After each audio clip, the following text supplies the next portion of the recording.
Covenant relation and സ്പിരിച്വാലിറ്റിയിലേക്ക് വരുമ്പോൾ ഒരു വ്യക്തിയാണ് ദൈവം എന്നുള്ള വിഷയത്തിന് മിഴിവ് കൂടുതൽ കിട്ടുന്നുണ്ട്. എല്ലാ വ്യക്തികളും ഇങ്ങനെ പിരിഞ്ഞ് പോകും. ഇപ്പം ജിഷ ശരിക്കും പറഞ്ഞാൽ ഡൈവേഴ്സ് അല്ല, സെപ്പറേറ്റഡ് ആണ്. തമ്മിൽ കണ്ടിട്ട് വർഷമായി തമ്മിൽ സംസാരിച്ചൊരു വർഷമായി, കേസ് നടന്നുകൊണ്ടിരിക്കുകയാണ്. പക്ഷെ ജോലിയുമില്ല, ജീവിതം തീർന്ന് വല്ലാത്തൊരവസ്ഥയാണ്. ഈ സമയത്ത് എന്താണ്, ഇവൾക്ക് ജെറമിയ 29:14 വർക്കൗട്ട് ചെയ്യും. എന്താണ്, ദൈവം ഇവളെ തിരക്കി വരും. കാര്യം ഇവളെ നഷ്ടപ്പെടാൻ പാടില്ല. കാര്യം എന്താണ്, നല്ല കാലത്ത് ഇവൾ ദൈവത്തിന് വേണ്ടി ജീവിച്ചവളാണ്.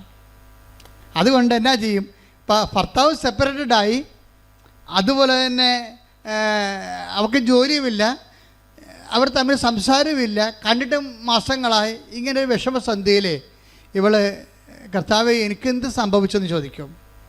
കർത്താവേ എനിക്കെന്ത് സംഭവിച്ചു, ഞാൻ ഇനി എൻ്റെ ജീവിതത്തിൽ എന്താണ്, കേസ് ഇങ്ങനെ വന്നിട്ട് ഇത് ഡൈവേഴ്സായി പോവുമോ, ജോലി ഇല്ലാതാണ്ടായി നിൽക്കുമോ, എൻ്റെ ജീവിതം തീർന്ന് പോവുകയാണല്ലോ, എനിക്കെന്ത് സംഭവിച്ചു എന്ന് ചോദിക്കും. എന്നിട്ട് ഇവളെന്ത് ചെയ്യും, ഇവളെന്താ ചെയ്തുകൊണ്ടിരുന്നത്, അമ്മ പറഞ്ഞിട്ട് ബൈബിൾ അവൾ മുടങ്ങാതെ വായിച്ചുകൊണ്ടിരിക്കുകയായിരുന്നു. അപ്പോൾ ഈ ഒരു വിഷമസന്ധി വന്നപ്പോൾ പെട്ടെന്ന് ഇവൾ ബൈബിൾ എടുത്തിട്ട് വിശ്വാസപ്രമാണം ചൊല്ലി ബൈബിൾ ഓപ്പൺ ചെയ്യും. കർത്താവെ എന്ത് ചെയ്യണം ഞാനെന്ന് ചോദിക്കും. അപ്പോൾ എന്ത് ചെയ്യണം ഞാനെന്ന് ചോദിക്കുമ്പോഴേ ശരിക്കും പറഞ്ഞാൽ എന്താണ്, അതിന് മറുപടി പറയും ദൈവം. ചിലരോട് മറുപടി പറയത്തില്ല, ചിലരോടും ദൈവം മിണ്ടത്തില്ലല്ലോ, ബൈബിൾ തുറന്നാലും ഒന്നും മനസ്സിലാകത്തില്ല. അത് ആമോസ് 8:12 എന്താണ്, കടലെല്ലാം ഞാൻ അന്വേഷിച്ചു, വടക്കും കിഴക്കും അന്വേഷിച്ചു, ഒന്നും ഞാൻ കണ്ടില്ലെന്ന് പറയണത് വെച്ചാൽ എന്നോട് ഒരു വചനവും എനിക്ക് കിട്ടിയില്ലെന്ന് പറയുന്നത് എന്താണ്, നിങ്ങളുടെ ആസ്തി ഭദ്രത ഇല്ല. പക്ഷേ ഇവളങ്ങനെയല്ല, ഇവൾക്ക് ആസ്തി ഭദ്രതയുണ്ട്. ഈ ഉടമ്പടി ഞങ്ങൾ എപ്പോഴും നിങ്ങളോട് പറയും, നിങ്ങൾ ആസ്തി ഉണ്ടാക്കാനുള്ള സമയമാണ്, രോഗികളെ കാണണം. അപ്പോൾ കഴിഞ്ഞ ദിവസങ്ങളൊക്കെ ഉള്ള സാക്ഷ്യങ്ങൾ എന്താണ്, എനിക്ക് വേണമെങ്കിൽ ഹോട്ടലിൽ നിന്ന് ചോറ് വാങ്ങിച്ച് കൊടുക്കാമായിരുന്നു, ഞാൻ കൊടുത്തില്ല. ഞാൻ അവിടുത്തെ പോയി അരിയും കറിയും സാധനങ്ങൾ വാങ്ങിച്ച് അവിടെ അടുക്കളയിൽ പോയി, ആ ഓൾഡ് മാൻ ആൾക്കാർ താമസിക്കുന്ന അടുക്കളയിൽ പോയി അവിടെ കൂടെ ഇരുന്നുകൊണ്ട് അരി വെച്ച് ഊണാക്കി കറിയാക്കി ഞാൻ അവർക്ക് വിളമ്പി കൊടുത്തു. എന്താ കാര്യം, കർത്താവിനെ പ്രതിയാണ്. എനിക്ക് വേണമെങ്കിൽ ഹോട്ടലിൽ നിന്ന് മുടക്കി കാശ്, അപ്പം ഹോട്ടലിൽ നിന്ന് വാങ്ങിച്ച് ചോറ് കൊടുക്കുമായിരുന്നു, നിസ്സാര കാര്യമായിരുന്നു. അപ്പം ഞാൻ ചെയ്യാതെ കർത്താവിന് വേണ്ടി ഞാനത് ചെയ്തു. അപ്പോൾ എൻ്റെ ആസ്തി കൂടുകയാണ്. ദൈവത്തിൻ്റെ നാമത്തിനാണ്. ഈ ദൈവത്തിൻ്റെ നാമം എന്ന് പറയുമ്പോൾ ദൈവം നമുക്ക് അനുഭവവേദ്യമാകണതും നമുക്ക് ഇൻട്രാക്ട് ചെയ്യാൻ പറ്റണത് നാമത്തിൻ്റെ ബേസിലാണ്. അതായത് നമ്മുടെ മുമ്പിലുള്ളത് ടാഞ്ചിബിളായിട്ടുള്ളത് നാമമാണ്. ഈ നാമത്തെ ഇപ്പം നമ്മളൊരു സൽപ്രവൃത്തി ചെയ്യുമ്പോൾ നമ്മൾ ആരുടെ നാമത്തിലാണ് ചെയ്യണത്, ഈശോയുടെ നാമത്തിലെ. അപ്പോൾ ദൈവത്തിൻ്റെ കൃപയെല്ലാം, ക്രിസ്തു നേടിയ കൃപയെല്ലാം ഈ ക്രിസ്തു, ഇപ്പം നമ്മൾ കണ്ട ഒരു ഐക്കണും മൊബൈലിൽ ഒരു ഐക്കൺ നമ്മൾ ടച്ച് ചെയ്ത് കഴിഞ്ഞാൽ ആ ഐക്കണിലുള്ള മുഴുവൻ സംഭവങ്ങളും നമുക്ക് കിട്ടും. അതുപോലെ ക്രിസ്തു ഒരു ഐക്കണായിരിക്കുന്നത് നാമത്തിലാണ്. അതുകൊണ്ടാണ് ഈശോ പറഞ്ഞത്, എൻ്റെ നാമത്തിൽ നിങ്ങളൊരു ഗ്ലാസ് പച്ചവെള്ളം കൊടുത്താൽ ഞാനതിന് പ്രതിഫലം നൽകും. ഈ ക്രിസ്തു ഈ പാപത്തിന് പരിഹാരം ചെയ്ത് പിതാവിൻ്റെ തിരുമനസ്സ് നിറവേറ്റി കഴിഞ്ഞപ്പോൾ പിതാവ് ക്രിസ്തുവിൻ്റെ നാമത്തെ മഹത്വപ്പെടുത്തി. അതുകൊണ്ടാണ് ഈശോ പറയുന്നത് 17:4 യോഹന്നാനിലെ, പിതാവേ ഭൂമിയിൽ ഞാൻ അങ്ങയെ മഹത്വപ്പെടുത്തി, അങ്ങേ പക്കൽ എന്നെ മഹത്വപ്പെടുത്തണമേ. അതിൻ്റെ കൂടെ തന്നെ കിടക്കുന്നുണ്ട് അങ്ങയുടെ നാമത്തെ മഹത്വപ്പെടുത്തണമേ എന്ന്. അത് ഇടിമിന്നൽ പോലെ കർത്താവ് പീഡാനുഭവങ്ങളുടെ ഒരു മുന്നാസ്വാദനം പോലെ അനുഭവം കാണുമ്പോൾ ഈശോ പറയും, പിതാവേ അങ്ങയുടെ നാമത്തെ മഹത്വപ്പെടുത്തണമേ. അപ്പോൾ യേശുക്രിസ്തുവിൻ്റെ ദൗത്യം ചെയ്യാൻ യേശുക്രിസ്തുവിനെ ശക്തീകരിക്കുമ്പോൾ ഓട്ടോമാറ്റിക്കായിട്ട് സംഭവിക്കുന്നത്, യേശുക്രിസ്തുവിൻ്റെ നാമത്തിൻ്റെ മഹത്വം സംഭവിക്കുമ്പോൾ ഓട്ടോമാറ്റിക്കായിട്ട് പിതാവിൻ്റെ നാമത്തെ മഹത്വപ്പെടുത്തുന്നത് പിതാവും യേശുക്രിസ്തുവും പരിശുദ്ധാത്മാവും ഒന്നായത് കൊണ്ടാണ്. ഒരേ സമയം തന്നെ 3 വ്യക്തികളായിരിക്കുകയും സത്തയിൽ ഒന്നായിരിക്കുകയും ചെയ്യുമ്പോൾ അതെല്ലാം വർക്കിംഗ് കണ്ടീഷൻ ആകുന്നത് നാമത്തിൻ്റെ ബേസ്മെൻറ്റിലാണ്. ശ്രുതികട്ടെ ഹല്ലേലൂയ.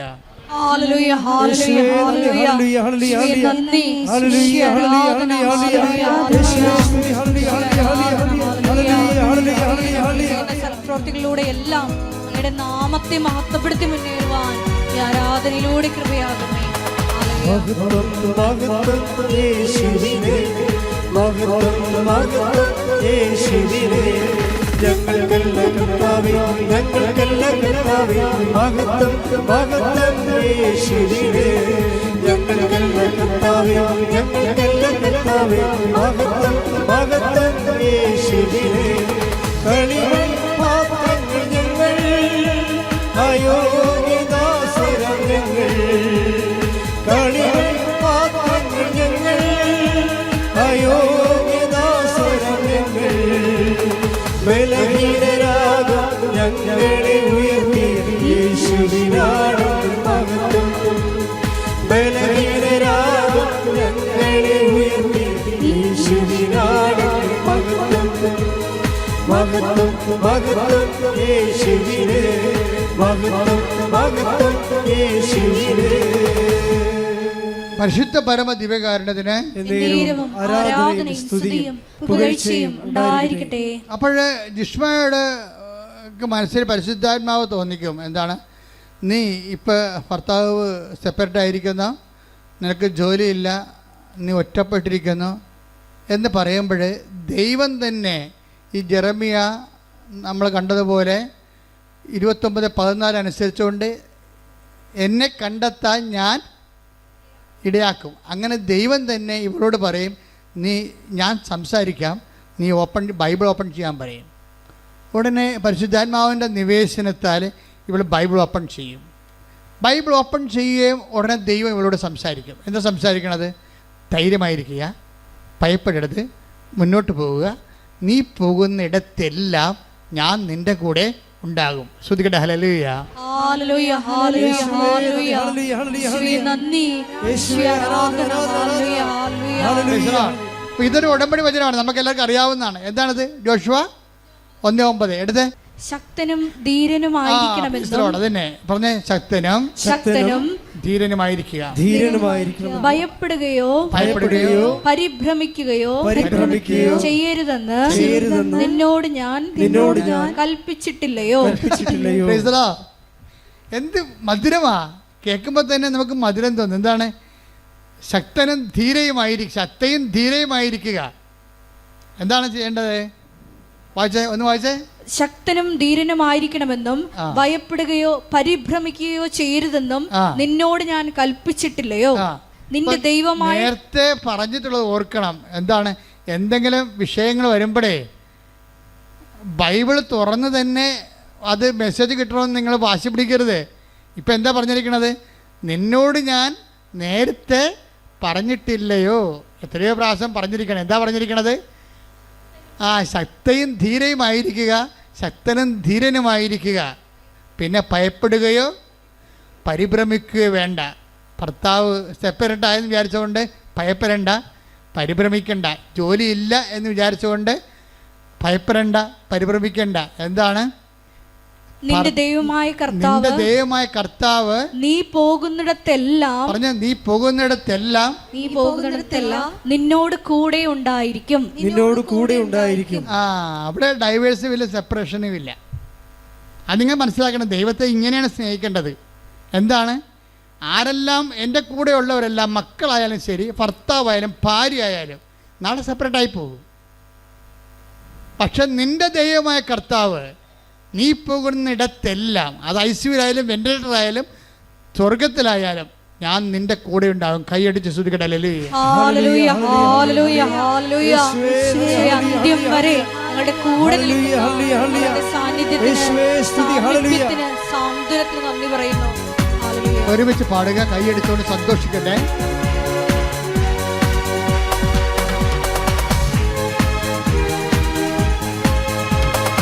എനിക്കായി കരുതുന്നവൻ, ഭാരങ്ങൾ വഹിക്കുന്നവൻ, എനിക്കായി കരുതുന്നവൻ, ഭാരങ്ങൾ വഹിക്കുന്നവൻ, എന്നെ കൈവിടാത്തവൻ, യേശുവിൻ കൂടെയുണ്ട്. എന്നെ കൈവിടാത്തവൻ, യേശുവിൻ കൂടെയുണ്ട്. പരീക്ഷ അനുവദിച്ചാൽ പരിഹാരം എനിക്കായി കരുതിയിട്ടുണ്ട്. പരീക്ഷ അനുവദിച്ചാൽ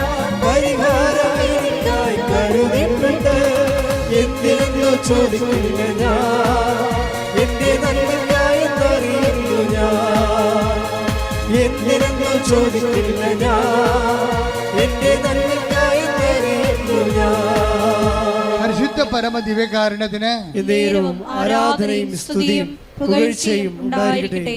അതായത് ഈ പണ്ട് ജിഷയുടെ വന്ന് ചോദിക്കണ ഭർത്താവുമായിട്ട്, എന്തിനാണ് ഈ ആൾക്കൂട്ടം എല്ലാം ഇവിടെ വന്നിരിക്കണത്, വല്ലതും അറിഞ്ഞിട്ടാണ് അന്ന് ഇല്ലേ?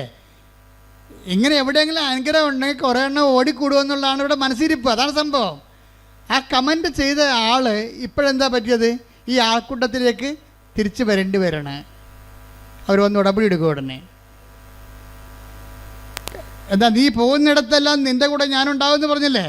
അപ്പോൾ ദൈവം ഓൺലൈനിലുണ്ടല്ലോ. ഇനി എന്താ ചെയ്യുന്നത്? അടുത്ത നടപടി എന്താണ്? ഉടമ്പടി എടുക്കുക. ആ ഉടമ്പടി എടുക്കുമ്പോൾ മാത്രമേ നമുക്ക് മനസ്സിലാകത്തുള്ളൂ എന്തിനാണ് ഇവിടെ ജനങ്ങൾ ഓടിക്കൂടണമെന്ന്. അപ്പോൾ ജിഷ വന്ന് ഉടമ്പടി എടുക്കും. ഉടമ്പടി എടുത്തു കഴിഞ്ഞിട്ട് എന്താ സംഭവിച്ചത്? മറ്റ് പ്രാർത്ഥന അനുഭവങ്ങൾക്കില്ലാത്ത വ്യത്യസ്തമായൊരു അനുഭവം ഉടമ്പടിക്കുള്ളത് എന്താണെന്നറിയാമോ? അത് ഇപ്പോൾ നമുക്കറിയാമല്ലോ. ഇപ്പോൾ ദൈവത്തെ അനുഭവിക്കുന്നത് ബൈബിളിൽ പഞ്ചേന്ദ്രിയങ്ങളിലൂടെ അനുഭവിക്കണം. പലരും പല അനുഭവങ്ങളുണ്ട്. മനധ്യാനത്തിലുണ്ട്, ആന്തരികമായ അനുഭവങ്ങളുണ്ട്, അതേസമയം ആന്തരിക ധ്യാനാനുഭവങ്ങളുണ്ട്. പക്ഷേ അതൊക്കെ ചുമ്മാ പണ്ഡിതന്മാർക്ക് വല്ല വിരലിലെണ്ണാവുന്ന ആൾക്കാർക്ക് ഉള്ളതാണ്. ഈ വിരലിലെണ്ണാവുന്ന പണ്ഡിതന്മാർ ആരെങ്കിലും അതിൽ എത്ര പേര് കർത്താവിന് വേണ്ടി മിഷൻ പ്രവർത്തനം ചെയ്തിട്ടുണ്ട്, എത്ര പേര് കർത്താവിന് വേണ്ടി മരിച്ചിട്ടുണ്ട്, എത്ര പേര് സുവിശേഷം സാക്ഷ്യം വഹിച്ചിട്ടുണ്ടെന്ന് ചോദിച്ചു കഴിഞ്ഞാൽ പരിങ്ങലായി പോകും. പക്ഷേ സാധാരണ മനുഷ്യൻ്റെ അനുഭവം എന്താണ്? അവൻ ടാൻജിബിളായിട്ടാണ്. അപ്പോസ്തലന്മാരുടെ അനുഭവമാണ് അവർക്കുള്ളത്. എന്താണ്? ഞങ്ങൾ കണ്ണുകൊണ്ട് കണ്ടത്. Take the word of God. 1 യോഹന്നാൻ 1:1. 1 യോഹന്നാൻ 1:1. ആദ്യം മുതൽ ഉണ്ടായിരുന്നതും, പറഞ്ഞേ, ആദ്യം മുതൽ ഉണ്ടായിരുന്നതും, ഞങ്ങൾ കേട്ടതും സ്വന്തം കണ്ണുകൊണ്ട് കണ്ടതും സൂക്ഷിച്ചു വീക്ഷിച്ചതും കൈകൊണ്ട് സ്പർശിച്ചതുമായ ജീവന്റെ വചനത്തെ ഞങ്ങൾ അറിയിക്കുന്നു. അപ്പോസ്തലന്മാരുടെ അനുഭവം തന്നെ എന്താണ്? കണ്ണുകൊണ്ട് കണ്ടത്. പറഞ്ഞേ, കണ്ണുകൊണ്ട് കണ്ടത്, ചെവികൊണ്ട് കേട്ടത്, കൈകൊണ്ട് സ്പർശിച്ചത്. ഇപ്പോഴും രണ്ടവയവം പുറത്തായി പോയി. എന്തൊക്കെയാണ്? മൂക്കും നാക്കും. പക്ഷെ ഉടമ്പടി എടുക്കുമ്പോൾ ജിഷയ്ക്ക് എന്താ സംഭവിക്കണമെന്ന് അറിയാവോ? ഉടമ്പടി എടുത്ത് വീട്ടിൽ ചെന്നപ്പോൾ എന്ത് പറ്റി? പ്രാർത്ഥിക്കാൻ വേണ്ടി മുട്ടുകുത്തിയപ്പോൾ തന്നെ അമ്മയും ജിഷയും പരസ്പരം നോക്കാൻ തുടങ്ങി. അപ്പം അമ്മ ചോദിച്ച്, എടി മുല്ലപ്പൂവിൻ്റെ മണം വരുന്നുണ്ടോ? ആ ഉണ്ടമ്മേ. അപ്പം രണ്ടുപേരും അഭിഷേകത്തിലായി. അമ്മ അവിടെ വന്ന്. അപ്പം അനിയത്തി പുറകിരുന്നുകൊണ്ട് പ്രാർത്ഥിക്കുന്നുണ്ട്. അവൾക്ക് സങ്കടമായി. നിങ്ങളുടെ രണ്ടിടത്തും അമ്മ വന്നല്ല, എൻ്റെ അടുത്ത് മാത്രം വന്നില്ല എന്ന് പറയുകയും ഇടിച്ചു കുത്തി മൂക്കിലേക്ക് ഈ സുഗന്ധാഭിഷേകം കയറിപ്പോകും. ഒക്കെ 3 പേർക്കും ആ സാക്ഷ്യം നിങ്ങൾ കേൾക്കണം. ശരിക്കും പറഞ്ഞാൽ അതായത് നമ്മൾ മുല്ലപ്പൂ എന്നൊക്കെ പറയുമ്പോൾ ആൾക്കാർക്ക് അറിയാവുന്ന മുല്ലപ്പൂവാണെന്ന് ഒരു നിർബന്ധമില്ല. നമുക്ക് പരിചയമുള്ള സ്മെല്ല് ഈ ബ്രെയിനിലെല്ലാം സേവ് ആണല്ലോ. കാരണം അതെന്താ വെച്ചാൽ ഇതൊരു സ്മെല്ലിംഗ് എന്ന് പറയുന്ന സംഭവം. മൂക്ക് ഒരു ഈ ഘ്രാണയന്ത്രം എന്ന് പറഞ്ഞാൽ ഇത് ശരിക്കും പറഞ്ഞാൽ ദൈവാനുഭവത്തിൻ്റെ ഒരു 4ാം ഇന്ദ്രിയമായിട്ട് വർക്കൗട്ട് ചെയ്യാണ്. അത് ഒരാൾക്ക് മാത്രമല്ല. ഇനിയിപ്പം നാക്കെന്ന് പറയുമ്പോൾ ഈ നാക്ക് പ്രശ്നം എന്ന് വെച്ചാൽ നാക്ക് നമുക്കറിയാം, നമ്മുടെ ഈ നാക്കല്ല അവിടെ ഉദ്ദേശിക്കുന്നത്. കർത്താവ് എത്ര നല്ലവനെന്ന് take the word of God. ശ്രുതികട്ടെ. Hallelujah, hallelujah, hallelujah, hallelujah. യേശുവേ നന്ദി. Hallelujah, hallelujah. യേശുവേ സ്തുതി. Hallelujah, hallelujah. സങ്കീർത്തനം 34:8. കർത്താവ് എത്ര നല്ലവനെന്ന് രുചിച്ചറിയുവിൻ.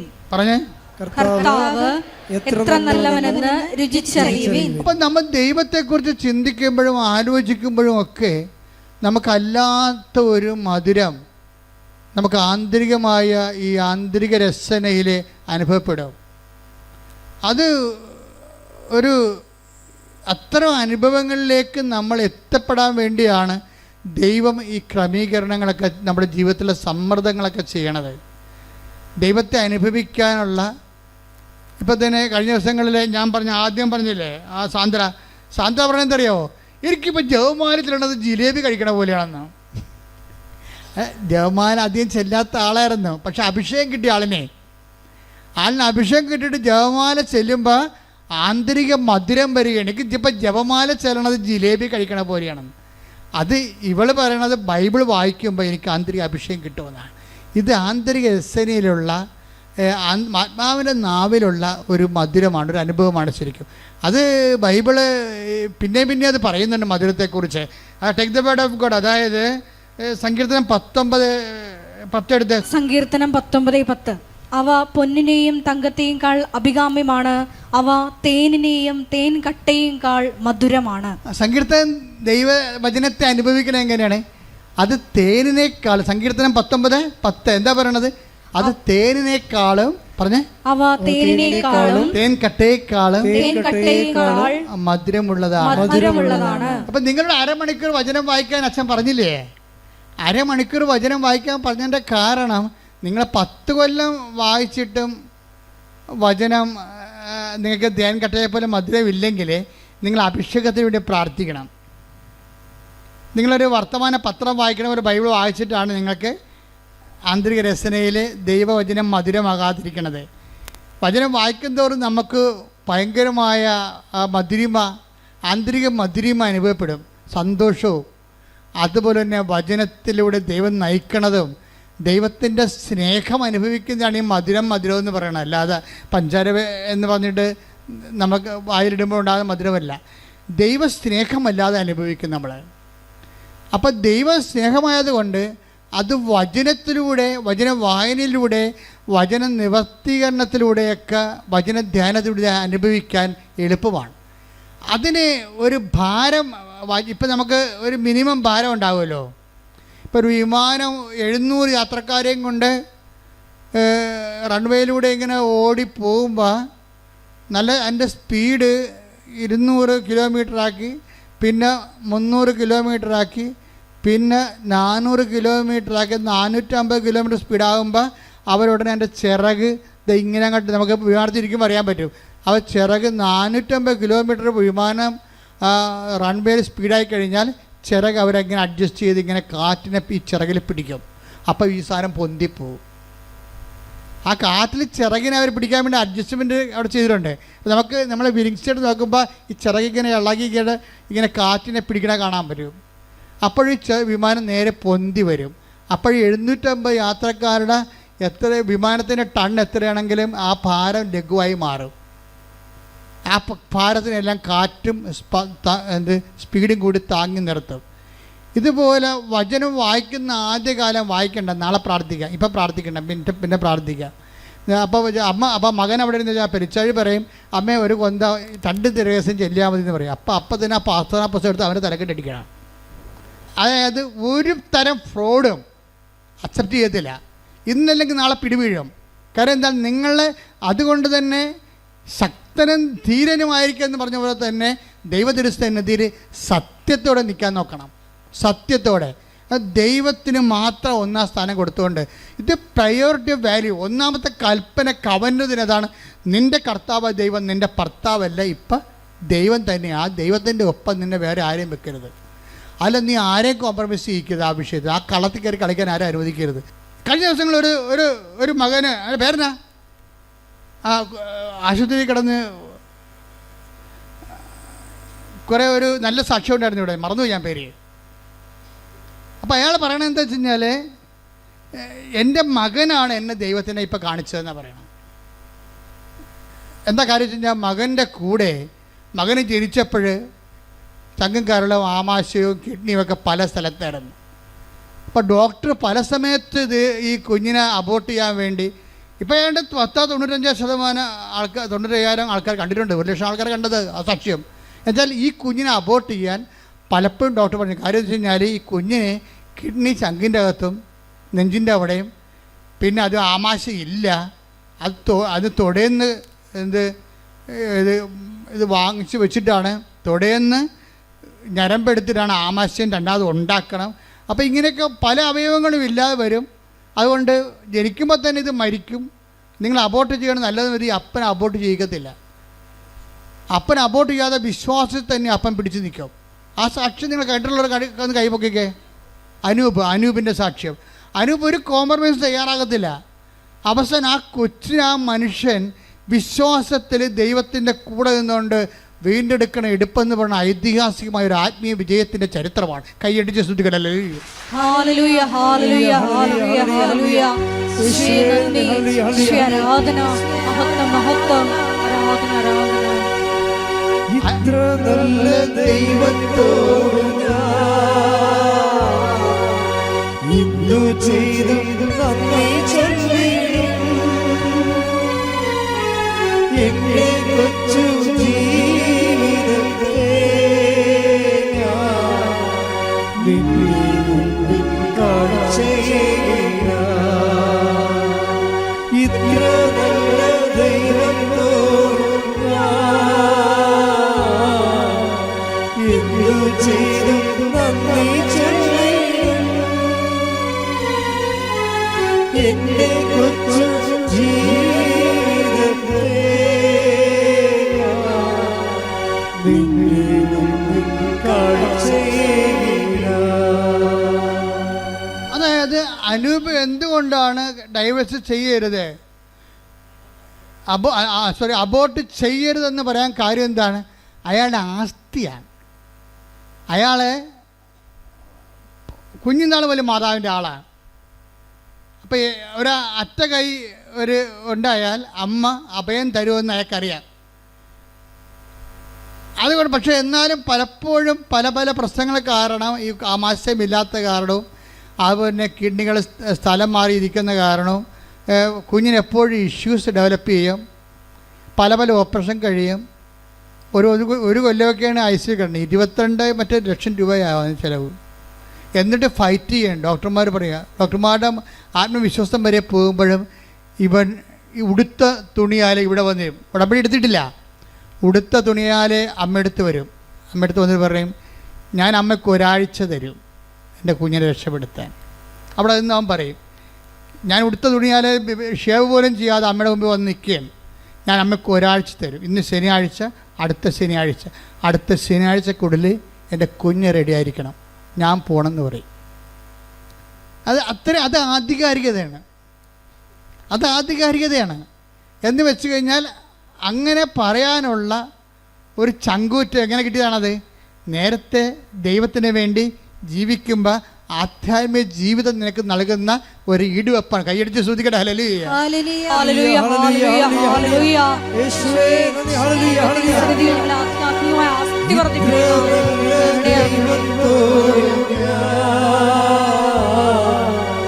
എന്തു ചെയ്തു നന്ദി ചൊല്ലിടും. എന്റെ കൊച്ചു ജീവിതത്തെ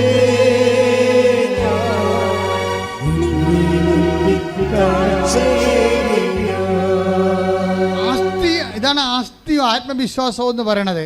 അയാൾ ദൈവത്തെ ഭീഷണിപ്പെടുത്തിയതല്ല, സങ്കടം കൊണ്ട്, തനിക്ക് പറയാനുള്ള അവസാനത്തെ ആളായതുകൊണ്ടും ഇത് കേൾക്കാൻ ബാധ്യതയുള്ള ആളായതുകൊണ്ടും ദൈവപിതാവ് നമ്മളുടെ സങ്കടങ്ങൾക്ക് നമ്മൾക്ക് കൂടെ നിൽക്കാൻ വേണ്ടി ഏൽപ്പിച്ച ആളായതുകൊണ്ടും അമ്മയ്ക്ക് അതിൻ്റെ ഉത്തരവാദിത്തമുള്ളത് കൊണ്ടും ആ ബോധ്യം ഒരു ശിശുവിനെന്ന പോലെ അവന് ഉള്ളത് കൊണ്ടും ദൈവത്തിൻ്റെ സന്നിധിയിൽ അവൻ കുഞ്ഞിനെ സമർപ്പിച്ചുകൊണ്ട് ആ കുഞ്ഞിനെ ജീവനിലേക്ക് കൊണ്ടുവരേണ്ട കാഴ്ചയാണ് ആ സാക്ഷ്യം. എന്താ കാര്യം? ഇപ്പം നമ്മൾ കുഞ്ഞ് നോക്കുമ്പോഴേ അവൻ ഓടിക്കളിച്ച് നടക്കണ കാണാം. എത്രയോ പ്രാവശ്യം മരിച്ച കുഞ്ഞിനെയാണിന്ന് അവൻ ഇവിടെ വന്നിട്ട് ഇവിടെ പോലും നിൽക്കാതെ അവൻ ഓടിക്കളിച്ചേക്കും. നമുക്ക് തന്നെ ഈ പറഞ്ഞ കുഞ്ഞാണോ എന്ന് ഓർക്കും. അതുകൊണ്ട് നമ്മൾ സാക്ഷ്യം ഇട്ടപ്പോഴേ ആ കുഞ്ഞിൻ്റെ പഴയ അവസ്ഥകളെല്ലാം ഇട്ടിട്ടുണ്ട്. ആ സാക്ഷ്യം ഇട്ടപ്പോഴേ അവൻ കരിഞ്ഞു പോയതും കറുത്തിരിക്കണതും അവൻ്റെ 16,000 രൂപ അവൻ്റെ മേത്ത് കിടക്കണതും എല്ലാം സാക്ഷ്യത്തിൽ കിടപ്പുണ്ട്. അവനാണോ ഈ ഓടിക്കളഞ്ഞുകൊണ്ടിരിക്കണത് എന്ന് നമുക്ക് തോന്നിപ്പോകും. എന്ന് വെച്ച് കഴിഞ്ഞാൽ ഇതെല്ലാം പുനഃസ്ഥാപിക്കാൻ നിങ്ങൾക്കറിയാമല്ലോ. ഇപ്പം ജിഷ്മയ്ക്ക് എന്താ സംഭവിച്ചത്? ജിഷ്മയോട് എന്താ പറഞ്ഞത്? എൻ്റെ കണ്ണെത്താൻ ഞാൻ ഇടയാക്കും എന്ന് പറഞ്ഞിട്ട് അതിൻ്റെ കൂടെ കുറേ സംഭവങ്ങളുണ്ട്. അതെല്ലാം ഉടമ്പടിയുടെ വാഗ്ദാനങ്ങളാണ്. Take the word of God. എന്നെ കണ്ടെത്താൻ ഞാൻ ഇടയാക്കുമെന്ന് കർത്താവ് ചെയ്യുന്നു. ഞാൻ നിങ്ങളുടെ ഐശ്വര്യം പുനഃസ്ഥാപിക്കും. കൈയടിക്കട്ടെ, ശ്രദ്ധിക്കട്ടെ. Hallelujah hallelujah hallelujah.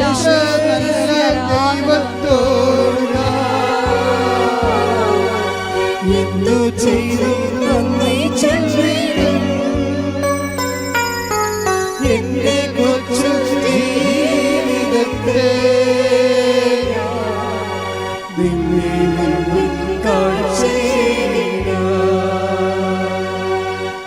അടുത്ത വചനം വായിച്ചേ. നിങ്ങളെ ചിതറിച്ചിരിക്കുന്ന എല്ലാ സ്ഥലങ്ങളിലും ദേശങ്ങളിൽ നിന്ന് ഞാൻ നിങ്ങളെ ഒരുമിച്ച് കൂട്ടും. Praise the Lord. ഇതെല്ലാം ഉടമ്പടിയുടെ വാഗ്ദാനങ്ങളാണ്. എന്തൊക്കെയാണ് പറഞ്ഞിരിക്കുന്നത് എന്ന് പറഞ്ഞേ. എന്നെ കണ്ടെത്താൻ ഞാൻ ഇടയാക്കും, ഞാൻ നിന്റെ ഐശ്വര്യം പുനഃസ്ഥാപിക്കും, നിന്നെ ചിതറിച്ചിരിക്കുന്ന സ്ഥലത്തിൽ നിന്ന് ഞാൻ നിന്നെ കൂട്ടിച്ചേർക്കും. ആർക്കുള്ള വചനമാണിത്? ഇത് ജിഷ്മക്കുള്ള വചനമാണ്. എന്താ കാര്യം അറിയാവോ? ഉടമ്പടി എടുത്ത് കഴിഞ്ഞപ്പോഴേ അവൾക്ക് ജോലി കിട്ടി. അത് ജോലിയില്ലായിരിക്കരുന്ന്. അമ്മ ജോലി കൊടുത്തു, ഗവൺമെൻറ് ജോലി കൊടുത്തു. അപ്പം തന്നെ പിടിച്ചു നിൽക്കാനുള്ള ഒരു തറയായി. പിന്നെ ഒരു കൊല്ലം കഴിഞ്ഞപ്പോൾ കേസ് തീർന്നപ്പോൾ എന്നാ പറ്റി? അവർ തമ്മിൽ വീണ്ടും യോജിച്ചു. അതെന്തിൻ്റെ പ്രകാരമാണ്? അത് ഈ ജെറമ്യ 29:14. എന്താ കാര്യം? അതായത് നിങ്ങളെ ചിതറിച്ചിരിക്കുന്ന സ്ഥലത്ത് നിന്ന്, സെപ്പറേറ്റായ സ്ഥലത്ത് നിന്ന് ഞാൻ നിങ്ങളെ ഒരുമിച്ച് കൂട്ടും. നിങ്ങളുടെ ജീവിത പങ്കാളിയോ മക്കളോ ഭർത്താവോ ഭാര്യയോ ആര് നിങ്ങളിൽ നിന്ന് വേർപെട്ടു പോയാലും ഉടമ്പടി പ്രകാരം അവരെ തിരിച്ചു കൊണ്ടുവന്ന് നിങ്ങളെ ഐക്യപ്പെടുത്താൻ ദൈവം നിങ്ങളെ കാത്തിരിക്കുന്നു. ശ്രദ്ധിക്കട്ടെ.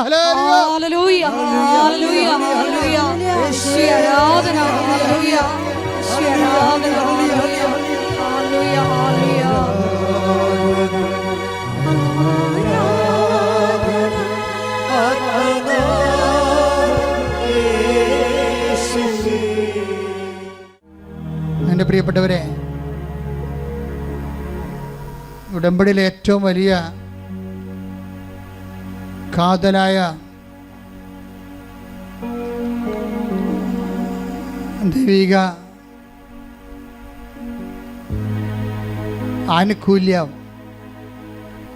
എന്ന് പറയുന്നത് ദൈവസന്നിധിയിലുള്ള വ്യാപനമാണ്. ദൈവസന്നിധിയിൽ നമ്മൾ ദൈവസാന്നിധ്യത്തിൽ ഉടമ്പടി എന്തിനു വേണ്ടി എടുത്തെന്ന് ചോദിച്ചാൽ നിങ്ങൾ പറയണം, എനിക്ക് ജോലി കിട്ടാനാണ് ഉടമ്പടി എടുത്തതെന്ന് നിങ്ങൾ പറയരുത്. നിങ്ങൾ എന്താണ് പറയേണ്ടത്? എനിക്ക് ദൈവത്തിൻ്റെ മുമ്പിൽ നിൽക്കാൻ വേണ്ടിയാണ് ഞാൻ ഉടമ്പടി എടുത്തതെന്ന് പറയണം. എന്തിനാണ് നിങ്ങൾ ഉടമ്പടി എടുത്തത്? ദൈവത്തിൻ്റെ മുമ്പിൽ നിൽക്കാൻ. ബാക്കിയുള്ളത് ചെയ്യണ ദൈവമാണ്. അല്ല, ഞാൻ ഉടമ്പടി എടുത്തത് ജോലി കിട്ടാനാണ്, പെണ്ണ് കെട്ടാനാണ് എന്ന് നിങ്ങൾ പറയരുത്. നിങ്ങളെന്താ പറയേണ്ടത്? ഞാൻ ഉടമ്പടി എടുത്തത് ദൈവത്തിൻ്റെ മുമ്പിൽ നിൽക്കാൻ. അതാണ് 17:1. Take the word of God. ഉൽപ്പത്തി 17:1. അബ്രാമിന് 99 വയസ്സായപ്പോൾ കർത്താവ് പ്രത്യക്ഷപ്പെട്ട് അവനോട് അരുളി ചെയ്തു, സർവശക്തനായ ദൈവമാണ് ഞാൻ, എൻ്റെ മുമ്പിൽ വ്യാപരിക്കുക, കുറ്റമറ്റവനായി വർത്തിക്കുക. ഉടമ്പടി ചെയ്യുന്നതിൻ്റെ പ്രധാനപ്പെട്ട കാരണങ്ങളൊന്ന് ദൈവം ആവശ്യപ്പെടുന്നത് എന്താണ്? എൻ്റെ മുമ്പിൽ വ്യാപരിക്കുക. പറഞ്ഞേ, എൻ്റെ മുമ്പിൽ വ്യാപരിക്കുക, കുറ്റമറ്റവനായിരിക്കുക. അപ്പോൾ നമ്മൾ എന്തിനാണ് ഉടമ്പടി ചെയ്യണത്? ദൈവത്തിൻ്റെ മുമ്പിൽ വ്യാപരിക്കാനും കുറ്റമറ്റവരായിരിക്കാനും വേണ്ടിയാണ്. ഇതാണ് എൻ്റെ ബേസിക് എന്ന് പറയണത്. ഉടമ്പടി എടുത്തു കഴിഞ്ഞാൽ നമ്മൾ ദൈവതിരുസന്നിധിയിൽ ദൈവദൃഷ്ടിയിൽ കുറ്റമറ്റവരായി അത് പ്രോസസ്സാണ്.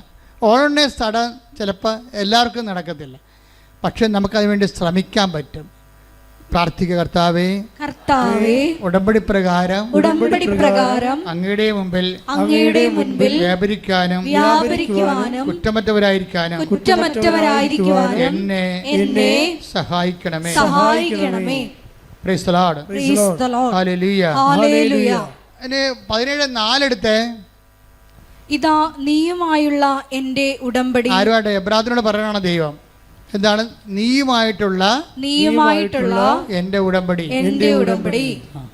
അപ്പോൾ 17:4 അനുസരിച്ചിട്ടാണ് ദൈവം 17:1 പറയണത്. എന്തിനാണ്? ഉടമ്പടിക്ക് മുമ്പ് തന്നെ ദൈവം പറയും, ഞാൻ നീയോട് ഉടമ്പടി ചെയ്യാൻ പോവുകയാണ്. ഇതിൻ്റെ പ്രഥമമായ ഉദ്ദേശം എന്താണ്? 17:4 17:4 ഞാൻ നീയുമായിട്ടൊരു ഉടമ്പടി ചെയ്യാൻ പോകുന്നു. എന്തിനാണ് ചെയ്യണത്? 17:1 ഉൽപ്പത്തി പുസ്തകം എന്താ പറയണത്?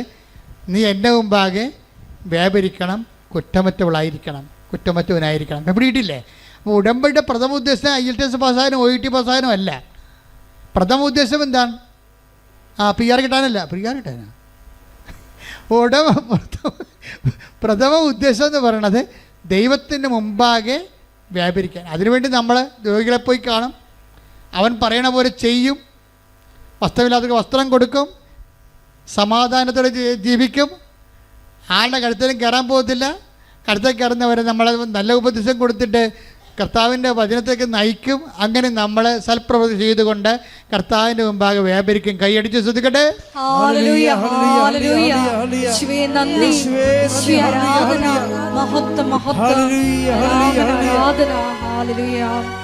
അതായത് ഇതിൻ്റെ ഒരു വിഷയം ഉടമ്പടിക്കുള്ളൊരു ഗുണമുണ്ട്. അതായത് ഉടമ്പടി പാലിക്കാൻ ഇപ്പം നമ്മൾ ഉടമ്പടിക്ക് ബ്രേക്കായാലും, ഇപ്പം നിങ്ങൾക്ക് മനസ്സിലായില്ലേ, ബ്രേക്ക് എന്ന് പറയുന്നത് ചെറുപ്പക്കാരുടെ കൂട്ടത്തിലുള്ള പ്രധാനപ്പെട്ട വാക്കാണ്. ദൈവമായിട്ടും ഇങ്ങനെ ബ്രേക്കാകാനുള്ള സാധ്യതയുണ്ട്.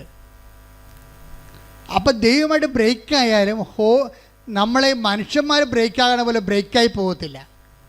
കാര്യം ദൈവം വിശ്വസ്തനായിരിക്കും എപ്പോഴായാലും. മനുഷ്യന്മാരാണ് വേറെ ഒരു ആണിനെ പെണ്ണിനെ കാണുമ്പോൾ വാലുവാട്ടിക്കൊണ്ട് അതിൻ്റെ പുറകെ പോകുന്നത്. എന്നിട്ട് തേച്ചിട്ട് നീ എന്നെ അമേരിക്ക കൊണ്ടുപോവുക, നീ എന്നെ കാനഡയിൽ കൊണ്ടുപോവുക, അവനെന്നെ കൊണ്ടുപോകുക എന്ന് പറഞ്ഞാൽ അത്രേ ഉള്ളൂ ഈ സംഭവം. അതിനുള്ളിൽ നമ്മുടെ കാശെല്ലാം അവൾ മൊബൈൽ ചാർജ് ചെയ്ത് തീർത്ത് കാണും. അപ്പം മനുഷ്യന്മാർ പെട്ടെന്ന് തേക്കും, പക്ഷെ ദൈവത്തിന് തേക്കാൻ പറ്റത്തില്ല. പക്ഷെ ദൈവം എങ്ങനെയാണെന്നറിയാവോ? ദൈവം നീ ദൈവത്തിന് ബ്രേക്ക് ചെയ്താലും ദൈവം നിന്നെ ബ്രേക്ക് ചെയ്യത്തില്ല. അത് ഏറ്റവും കൂടുതൽ അറിയാവുന്ന ആർക്കാണെന്ന് അറിയാവോ? ദാവീദിനാണ്. ദാവീദ് അഭ്യാസം മൊത്തം കാണിച്ചു തരുന്നത് നിങ്ങൾക്കറിയാമല്ലോ, ദാവീദിൻ്റെ കഥ അറിയാമല്ലോ. പക്ഷെ ദാവീദ് പറയും, എൻ്റെ കയ്യിൽ നിന്ന് അബദ്ധം സംഭവിച്ചതാണ്, പക്ഷേ ഉടമ്പടി പ്രകാരം ഞാൻ നിൻ്റെ മുമ്പിലായിരുന്നു, നീ നിൻ്റെ മുമ്പിൽ നിന്ന് എന്നെ സങ്കീർത്തനം 51:11 അങ്ങയുടെ സന്നിധിയിൽ നിന്ന് എന്നെ തള്ളിക്കളയരുതേ, അങ്ങയുടെ പരിശുദ്ധാത്മാവിനെ എന്നിൽ നിന്ന് എടുത്തു കളയരുതേ. അതായത് സന്നിധിയിൽ നിന്ന് തള്ളിക്കളയണതും പരിശുദ്ധാത്മാവിനെ എടുത്തു കളയണതും ദാവീദിന് ഒരു വിഷയമാണ്. ഒരിക്കൽ നൽകിയ പരിശുദ്ധാത്മാവിനെ റിട്ടേൺ ചെയ്താൽ അതിൻ്റെ അർത്ഥം ദൈവത്തിൻ്റെ സന്നിധിയിൽ നിന്ന് നീ പുറത്തു പോയെന്നതിൻ്റെ അർത്ഥം. ജെറമിയ 14:21 എടുത്ത് ശ്രദ്ധിക്കട്ടെ. Hallelujah hallelujah hallelujah hallelujah hallelujah hallelujah യേശുവേ നന്ദി. ഹല്ലേലൂയ ഹല്ലേലൂയ ജെറമിയ 14:21 അങ്ങയുടെ നാമത്തെ പ്രതി ഞങ്ങളെ നിരാകരിക്കരുതേ, അങ്ങയുടെ മഹത്വത്തിന്റെ സിംഹാസനത്തെ അവമാനിക്കരുതേ, ഞങ്ങളുമായുള്ള അങ്ങയുടെ ഉടമ്പടി അനുസ്മരിക്കണമേ, അത് ലംഘിക്കരുതേ. ദൈവത്തോട് പറയണാണ്. എന്താണ് ജെറമിയ 21:14 എന്താ പറയണത്? 14:21 എന്താണ്? അങ്ങയുമായിട്ടുള്ള ഉടമ്പടി അങ്ങ് ലംഘിക്കരുതേ. എന്ന് വെച്ചാൽ ലംഘിക്കാനുള്ള സാഹചര്യം ചിലത് മനുഷ്യന്മാർക്കുണ്ടായിപ്പോവും. പക്ഷേ അപ്പോഴും ഈ സങ്കീർത്തകന് ജെറമിയാക്ക് ഭയങ്കര പ്രതീക്ഷയാണ്. എന്താണ്? ദൈവത്തിൻ്റെ ഭാഗത്ത് എൻ്റെ ഉടമ്പടി ഇപ്പോഴും വാല്യൂ ആണ്. ആ ഒരു ബോധം നമുക്കുണ്ടാകണം. അല്ല നിങ്ങൾ വീണ് പോയെന്ന് പറഞ്ഞുകൊണ്ട് ദൈവം വീണ് പോയെന്ന് ചിന്തിക്കരുത്. നിങ്ങൾ എഴുന്നേറ്റ് വരണം. ശ്രദ്ധിക്കട്ടെ.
ശക്തിയാലല്ല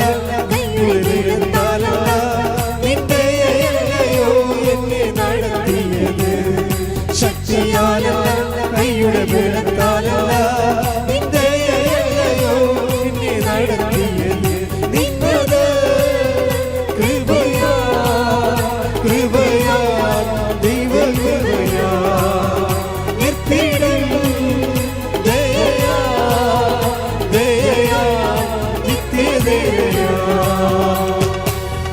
പ്രാണപ്രിയ പ്രാണപ്രിയ ചങ്കിലെ ചോര വീണ്ടെടുത്തവരെ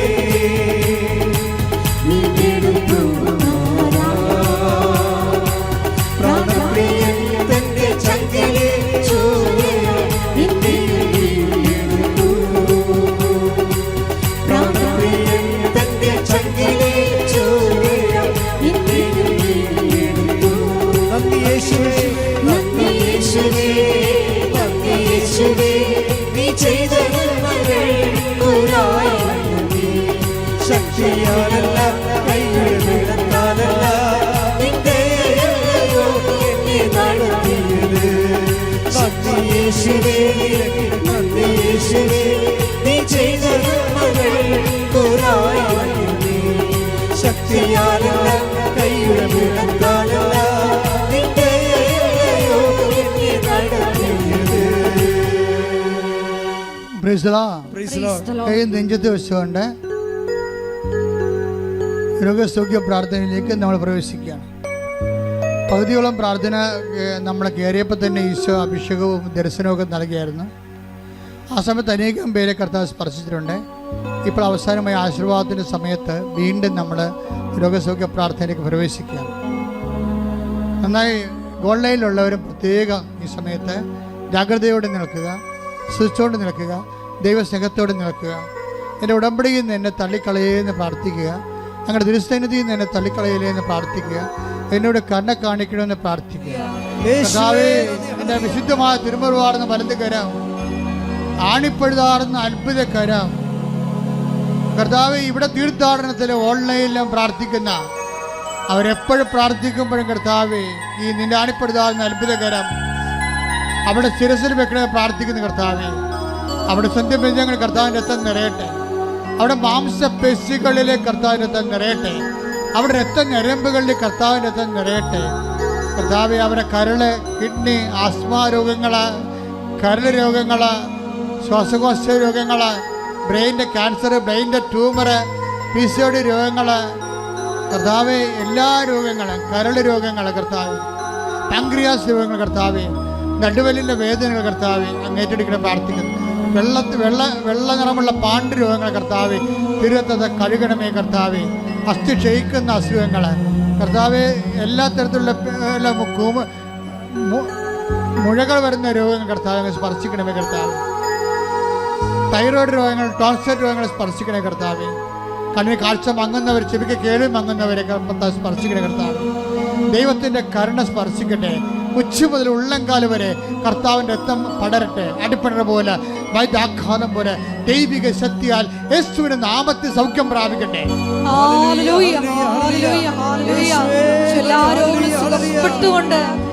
നാമത്തെ ആരാധനയിലൂടെ മഹത്വപ്പെടുത്തണമേ. പ്രാണപ്രിയ പ്രാണപ്രിയ ചങ്കിലെ ചോര വീണ്ടെടുത്തവനെ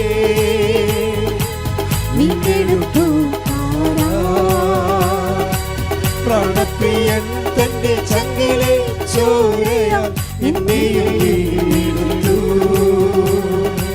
പ്രാണപ്രിയൻ തന്റെ ചങ്കിലെ ചോരയാൽ എന്നെയും വീണ്ടെടുത്തു. നന്ദി യേശുവേ നന്ദി യേശുവേ നീ ചെയ്ത ശക്തിയാലല്ല കൈയുടെ വെളുത്താലല്ല നിന്റെ എന്നെ നടത്തിയത്. പരിശുദ്ധ പരമ ദിവ്യകാരുണ്യത്തിന് പരിശുദ്ധ പരമ ദിവ്യകാരുണ്യത്തിന്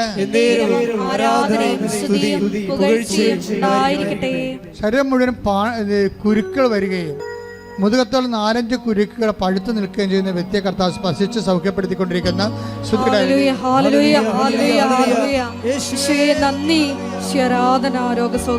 ഇടത് കിഡ്നി ഡാമേജ് ആണ്, വലത് കിഡ്നി ഇങ്ങനെ പഴുത്തു നിൽക്കുന്ന അവസ്ഥയാണ്. കർത്താവ് വ്യക്തിയെ സ്പർശിച്ചുകൊണ്ടിരിക്കുന്ന ശ്രുതികയുടെ ഹല്ലേലൂയ.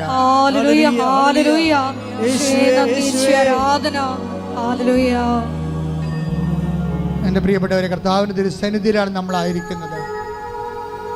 കൂടുതൽ കൂടുതൽ വിശുദ്ധിയോടെ ജീവിക്കാനാണ്. ഓരോ ദിവസം കഴിയും തോറും നീ സുവിശേഷത്തിൻ്റെ വലിയ ബൃഹത്തായ ദൈവസ്നേഹത്തിൻ്റെ വക്താവാകാൻ വേണ്ടി പ്രാർത്ഥിക്കണം. കർത്താവ്, ജോലിയില്ലാത്ത മക്കൾക്ക് വേണ്ടി ഞാൻ പ്രാർത്ഥിക്കണം ഈശോയെ. സാമ്പത്തിക തകർച്ചയുള്ളവർക്ക് വേണ്ടി പ്രാർത്ഥിക്കുന്നു ഈശോയെ. ഒരിടവും പരിടമില്ലാതെ, വീടില്ല, വഴിയില്ല, കർത്താവ് വീട് വെക്കാൻ മാർഗവുമില്ലാത്തവരെ സംബന്ധിച്ച് പ്രാർത്ഥിക്കുന്നു ഈശോയെ. അവരെല്ലാം അങ്ങ് സ്പർശിക്കണേ കർത്താവേ. വിവിധ രാജ്യങ്ങളിൽ ജോലി ചെയ്യുന്നവരുണ്ട് ഈശോയെ, അവർക്ക് അവിടെ താമസിക്കാൻ സ്ഥലം കിട്ടാത്തവരുണ്ട് ഈശോയെ. ജോലി നഷ്ടപ്പെട്ടവരുണ്ട് കർത്താവ്, ജയിലിലായിരിക്കുന്നവരുണ്ട് കർത്താവ്, ഇവിടുന്ന് ജോലി കയറിപ്പോകാൻ പോകുന്നുണ്ട് കർത്താവ്. നീറ്റിൻ്റെ പരീക്ഷ എഴുതിയ മക്കളുണ്ട് ഈശോയെ, മറ്റ് ആനുവൽ എക്സാം എഴുതിയ മക്കളുടെ കർത്താവ്, റിസൾട്ട് പ്രതീക്ഷിക്കുന്നുണ്ട് കർത്താവ്. അവരെല്ലാം അവരുടെ കഴിവിനേക്കാൾ ഉപരി കർത്താവ് ദൈവത്തിൻ്റെ കൃപയാൽ അവരെ എല്ലാം ഉന്നതമായ വിജയത്തിലേക്കും ഉന്നതമായ വിദ്യാഭ്യാസത്തിലേക്കും ഉന്നതമായ ജോലിയിലേക്ക് പ്രവേശിപ്പിക്കാനുള്ള എല്ലാ ദൈവിക തടസ്സങ്ങളും യേശുക്രിസ്തു നാമത്തിൽ നീങ്ങിപ്പോകട്ടെ. ശ്രദ്ധിക്കട്ടെ.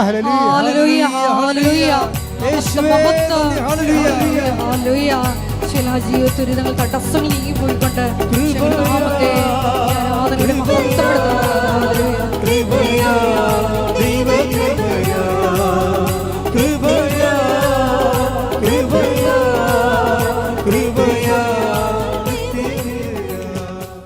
എൻ്റെ മക്കളെ, ജപ്തി നടപടി നേരിടുന്നവരെ മക്കളെ ഓർത്ത് ദുഃഖിക്കുകയും അവർക്ക് ജോലിയില്ല, അവർക്ക് വേറെ ബന്ധങ്ങളിൽ പെട്ടുപോയി, കുടുംബത്തിൽ കയറുന്നില്ല, വിളിച്ചിട്ട് എടുക്കണില്ല, അവർക്ക് ഡിപ്രഷനാണ്, അങ്ങനെയൊക്കെയുള്ള മക്കളെ ഓർത്ത് വേദനിക്കുന്ന മാതാപിതാക്കന്മാരെ ഓർത്ത് പ്രാർത്ഥിക്കുന്ന സമയമാണിത്.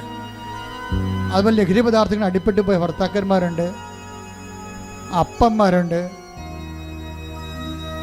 അവരെല്ലാം ഓർത്ത് പ്രാർത്ഥിക്കുന്ന സമയമാണിത്. അടഞ്ഞുപോയ കെട്ടിടങ്ങൾ, വാടക പോയിട്ട് പണം കൊടുത്തിട്ട് തിരികെ കിട്ടാത്തവർ, വാടക കൊടുത്ത് കെട്ടിടങ്ങൾ ഒഴിപ്പിക്കാൻ പറ്റാതിരിക്കുന്നവർ, വീടുകൾ കെട്ടിയിട്ടിട്ട് അത് വിൽക്കാൻ പറ്റാതിരിക്കുന്നവർ, വാടക കൊടുക്കാൻ പറ്റാതിരിക്കുന്നവർ, തർക്കപ്പുരയിടങ്ങൾ എല്ലാം സമർപ്പിച്ച് പ്രാർത്ഥിക്കുന്നു. രേഖകൾ, സർട്ടിഫിക്കറ്റുകൾ കിട്ടാത്തവർ, കളഞ്ഞു പോയവർ ഇപ്പം സമർപ്പിച്ച് പ്രാർത്ഥിക്കുന്നു. മക്കൾ ഇല്ലാത്തവർ, 7 വർഷമായിട്ട് മക്കളില്ലാത്തവർ ഈശോ നേരിട്ട് കാണിക്കുന്നുണ്ട് ഇപ്പോഴേ. പക്ഷെ ഭർത്താവിന് അസ്ഥിക്ക് അകൽച്ചയാണ്. അത് ഈശോ സുഖപ്പെടുത്തിക്കൊണ്ട് അവർക്ക് കുഞ്ഞിനെ കൊടുക്കും, അവർക്കൊന്ന് സാക്ഷ്യം പറയാൻ കഴിയും. പ്രാണപ്രിയ ശ്രുതികട ഹല്ലേലൂയ. മഹത്വം മഹത്വം, ആരാധന ആരാധന. പ്രാണപ്രിയ പ്രാണപ്രിയ ചങ്കിലെ ചോര കൊണ്ട് വീണ്ടെടുത്തവരേ,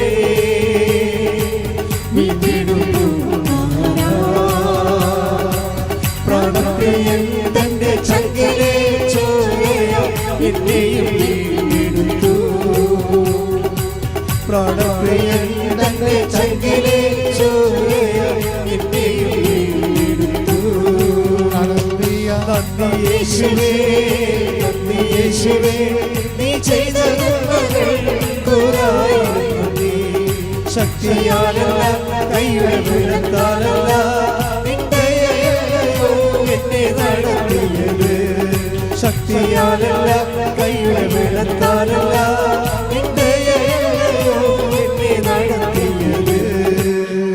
സെപ്പറേഷനിലിരിക്കുന്ന മാതാപിതാക്കന്മാരെ, ഭാര്യാഭർത്താക്കന്മാരെ, കേസിലും കുടുംബ കോടതിയിലും ഹൈക്കോടതിയിലും ഒക്കെ കേസിലിരിക്കുന്നവർ, കുഞ്ഞുങ്ങളുടെ പേരിൽ തർക്കങ്ങളുള്ളവർ,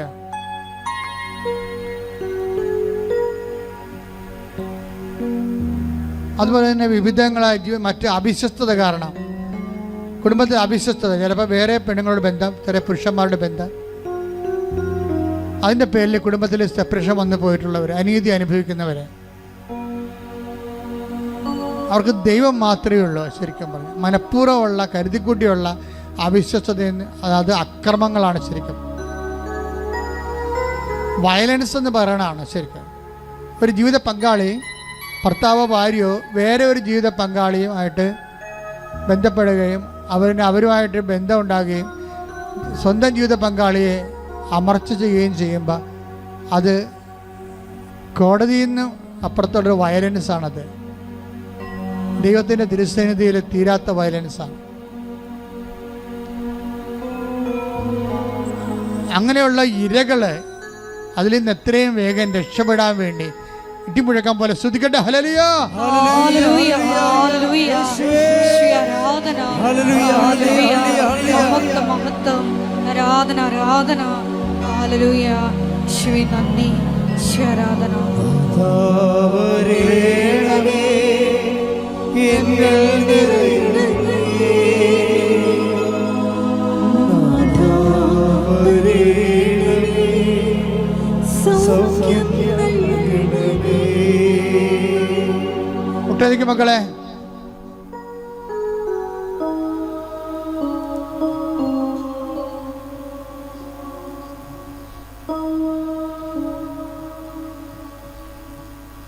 മൗനമായി പ്രാർത്ഥിക്കട്ടെ.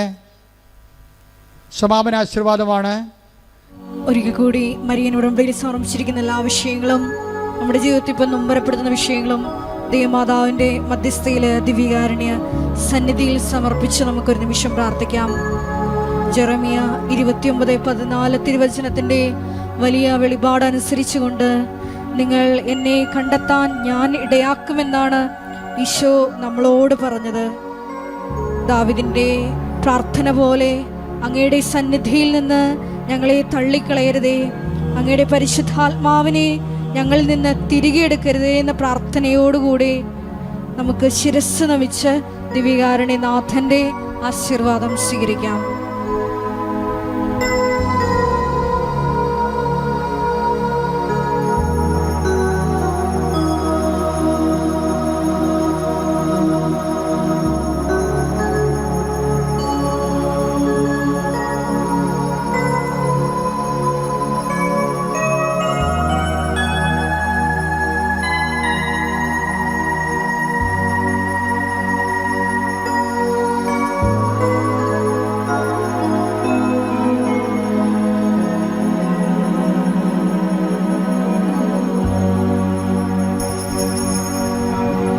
പരിശുദ്ധ പരമമാ ദിവ്യകാരുണ്യമേ,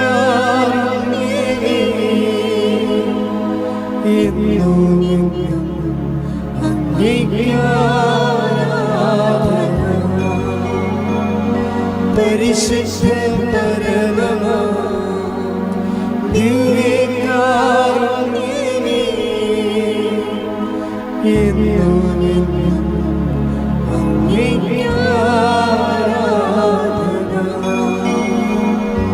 പരിശുദ്ധ പരമമാ